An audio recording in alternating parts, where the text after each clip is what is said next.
कई लोग कहते हैं गुरुजी क्या दूध चढ़ाना जरूरी है शंकर पर? कई लोग कहते हैं गुरुजी क्या दही चढ़ाना जरूरी है शंकर पर? शहद चढ़ाना जरूरी है? घृत चढ़ाना जरूरी है? शक्कर चढ़ाना जरूरी है? शिव महापुराण की कथा कहती है 5 चीजें शंकर भगवान पर चढ़ती है। दूध अर्थात घर में लक्ष्मी की वृद्धि करता है, इसलिए चढ़ाया जाता है। दही शंकर भगवान पर इसलिए चढ़ाते हैं क्योंकि यह परिवार को जोड़ता है। जिसके परिवार में क्लेश ज्यादा होता है, जिसके परिवार में आपस में तकरार ज्यादा होता है, उसको दही जोड़ता है। शहद घर में चिड़चिड़ प्रवृत्ति को समाप्त करता है। घी रोग को समाप्त करता है। शक्कर मिष्ठान घर में यदि लक्ष्मी आकर जा रही हो तो मिष्ठान समर्पित किया जाता है। इसलिए पंचामृत स्नान का भाव शिव महापुराण कहते हैं। पंचामृत स्नान भगवान, इसलिए 5 चीजें शंकर को समर्पित हैं। दूध, दही, घृत, शहद, शक्कर अर्थात मिष्ठान। शक्कर से मूलतः यहां शिव महापुराण में शक्कर नहीं लिखी है, मिष्ठान। अब लोग शक्कर पीस कर अभिषेक करते हैं, परंतु मिष्ठान अर्थात गाय के दूध से निर्मित कोई मिठाई और उस मिठाई से भगवान शंकर का अभिषेक। अब लोग भले शक्कर रखने लगे शंकर जी के अभिषेक में, पर यहां शक्कर नहीं लिखा है, यहां मिष्ठान।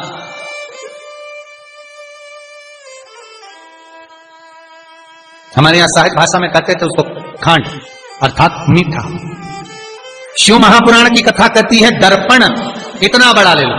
बंदर वाला अगर दर्पण वाली नहीं तो इतना बड़ा दर्पण लो, हनुमान जी के मंदिर में जाकर, क्योंकि हनुमान शंकर का ही अवतार है। हनुमान जी के मंदिर में जाकर हनुमान जी के उल्टे पांव का थोड़ा सा सिंदूर, चरण का थोड़ा सा सिंदूर एक कागज में लेकर आ जाइए। और हनुमान जी के छोटे भाई, हनुमान जी 6 भाई हैं, उसमें गतिमान, हनुमान जी के छोटे भाई गतिमान का नाम लो और गतिमान का नाम लेकर उस दर्पण पर सिंदूर से त्रिशूल बना दो। सिंदूर से त्रिशूल बनाकर उस दर्पण को घर के बाहर, दर्पण का मुख बाहर की ओर, ऐसे बाहर की ओर मुख कर दर्पण को घर के बाहर या दरवाजे पर, बिल्डिंग पर, ऊपर जाली में, फ्रंट में कहीं पर भी उसको लगा दीजिए। महाराज केवल शंकर का स्मरण कर गतिमान का नाम लेकर हनुमान के उल्टे पांव का सिंदूर का त्रिशूल बनाकर जो दर्पण को लगा देता है, आपको 1 महीने के अंदर अंतर मालूम पड़ जाएगा कि पिछले जो महीने निकले हैं उस महीने का अंदाजा लगाना कि घर में लोग कितने बीमार पड़ते थे और इस दर्पण को लगाने के बाद बीमारी कम हुई कि नहीं हो कम तो ठंडा कर देना, क्या जा रहा है। पर करके जरूर देखना, विश्वास रखकर करोगे, भगवान शिव का अनुमोदन कर भगवान शंकर पर विश्वास रखकर करोगे तो बीमारी घेर नहीं सकती। अकाल मृत्यु हो मरे जो काम करे चंडाल का, काल उसका क्या बिगाड़े जो भक्त हो महाकाल का। शंकर की आराधना करने वाला, शिव का स्मरण करने वाला, शिव को निवेदन करने वाला, शिव अर्चना में डूबने वाला, शिव का अनुमोदन करने वाला कभी दुखी नहीं हो सकता। तो शिव महापुराण की कथा कहती है शंकर को जितना जल प्रिय नहीं, शंकर को जितना बेल प्रिय नहीं, शंकर को जितना शमी प्रिय नहीं, शंकर को जितना दूध दही प्रिय नहीं, शंकर को अगर कुछ प्रिय है तो सत्य प्रिय है। सत्यम शिवम सुंदर।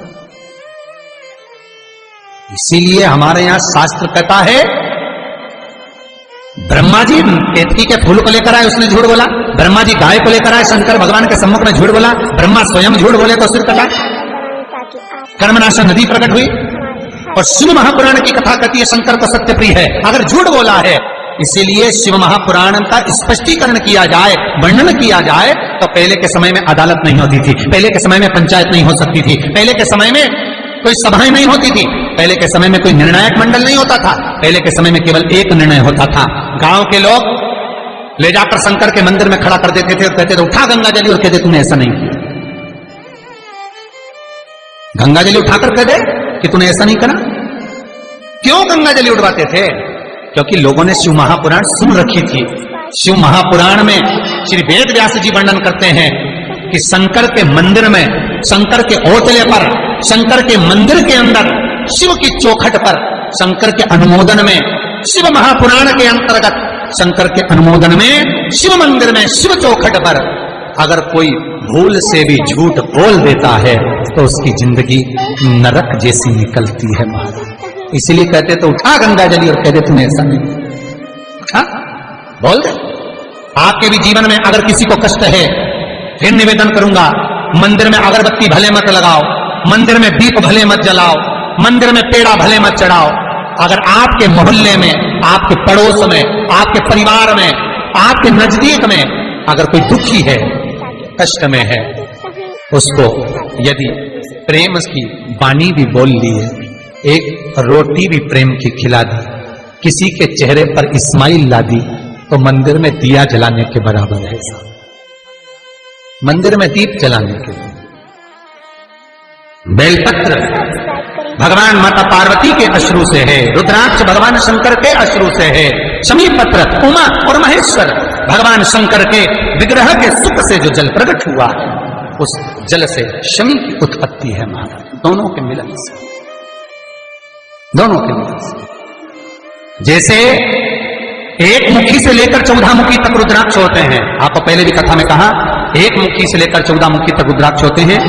सभी रुद्राक्ष का अपना अपना एक मंत्र होता है, अपनी अपनी एक साधना होती है जिसके अनुसार रुद्राक्ष काम करता है। एक मुखी रुद्राक्ष लक्ष्मी की वृद्धि के लिए होता है। कभी मौका मिले तो एक मुखी रुद्राक्ष का दर्शन करना। पर एक मुखी रुद्राक्ष जितना छोटे से छोटा होता है, जितना छोटे से छोटा होता है, उतना सुख है। एक मुखी रुद्राक्ष लक्ष्मी की वृद्धि के लिए होता है, कार्य सिद्धि के लिए होता है। कोई भिखारी से भिखारी, गरीबड़े से गरीबड़ा भी अगर धारण कर ले, उसके घर में एक मुखी रुद्राक्ष अगर प्रवेश कर जाए तो सुख का अनुभव करा देता है, संपदा का अनुभव कराता है, सरस्वती का भाव प्रकट करता है, वैभव का भाव देता है। एक मुखी रुद्राक्ष का मंत्र है ओम ह्रीं नमः, ओम ह्रीं नमः। ये लक्ष्मी के लिए होता है। दो मुखी रुद्राक्ष बांधा को हरता है। कोई तकलीफ आ रही है, कोई प्रशासनिक कार्य है, कोई काम नहीं हो रहा, फाइल आगे नहीं बढ़ रही, बहुत तकलीफ आ रही है, तो दो मुखी रुद्राक्ष जो व्यक्ति धारण करता है उसका कार्य सफल होता है। दो मुखी रुद्राक्ष का मंत्र है ओम नमः। दो मुखी रुद्राक्ष का शिव महापुराण में जो मंत्र दिया है ओम नमः। विदेश्वर संहिता के अंतर्गत शिव महापुराण में रुद्राक्ष के 14 मुखी रुद्राक्ष के मंत्र दिए हुए हैं। आप शिव महापुराण नहीं पढ़ सकते तो मंत्र लिख लें। दो मुखी रुद्राक्ष का मंत्र है ओम नमः। तीन मुखी रुद्राक्ष विद्या प्राप्ति के लिए होता है। कैसा भी अनपढ़ से अनपढ़ व्यक्ति हो, जिसको विद्या में रुचि ना हो, पढ़ ही नहीं पा रहा हो, चित्त वृत्ति ही ना लग रही हो, मन ही ना लग रहा हो, परसेंट कम से कम होते जा रहे हो, तीन मुखी रुद्राक्ष उस बच्चे के गले में लाल धागे में डाल दीजिए। नहीं डाल सकते तो बच्चे के कमरे में जहां वो पढ़ता है, विद्याध्ययन करता है, उसके कमरे में लगा दीजिए। तीन मुखी रुद्राक्ष का मंत्र है ओम क्लीं नमः, ओम क्लीं नमः। ये तीन मुखी रुद्राक्ष का मंत्र है। इन मंत्र को कैसे सिद्ध करना है वो आपको 14 मुखी के रुद्राक्ष के पूर्ण होने पर वर्णन करें। तीन मुखी रुद्राक्ष का वर्णन है ओम क्लीं नमः। चार मुखी रुद्राक्ष खोई हुई वस्तु को प्रदान कर देता है महाराज। यदि कोई वस्तु आपकी खो गई है, कोई सामान आपका रखा गया नहीं मिल रहा, चार मुखी रुद्राक्ष को एक चावल की कटोरी में, अक्षत की कटोरी में घर के केंद्र बिंदु में रख दीजिए महाराज। चार मुखी रुद्राक्ष 2 रात्रि तक रखा रहेगा। तीसरी रात्रि को खोई हुई वस्तु आपके घर में कहीं पर भी प्राप्त हो जाएगी, पर होगी, मालूम पड़ जाएगा कि वस्तु यहां है। चार मुखी रुद्राक्ष का मंत्र है ओम ह्रीं नमः, ओम ह्रीं नमः। फिर वर्णन आया 5 मुखी रुद्राक्ष। ये कार्य में सिद्धि देता है। व्यापार नहीं चल रहा हो, कोई नई दुकान खोली हो, नई फैक्ट्री खोली हो, नया कोई कार्य करने जा रहे हो, नहीं हो रहा है, पैसा लग रहा है पर आवक नहीं हो रही है, तो 5 मुखी रुद्राक्ष फल प्रदान करता है। इसका मंत्र है ओम ह्रीं नमः, ओम ह्रीं नमः। 6 मुखी रुद्राक्ष अटके हुए काम को सफल बनाता है। जिसका विवाह नहीं हो रहा हो, शादी नहीं हो रही हो, रिश्ते बहुत आ रहे हो, संबंध नहीं हो रहा हो, तो 6 मुखी रुद्राक्ष स्त्री हो चाहे पुरुष हो, उसके गले में लाल धागे में डाल दिया जाए। 6 मुखी रुद्राक्ष का मंत्र है ओम ह्रीं हूं नमः, ओम ह्रीं हूं नमः। ये 6 मुखी रुद्राक्ष का मंत्र है। 7 मुखी रुद्राक्ष श्री शिवाय नमस्तुभ्यं। श्री शिवाय नमस्तुभ्यं। श्री शिवाय नमस्तुभ्यं।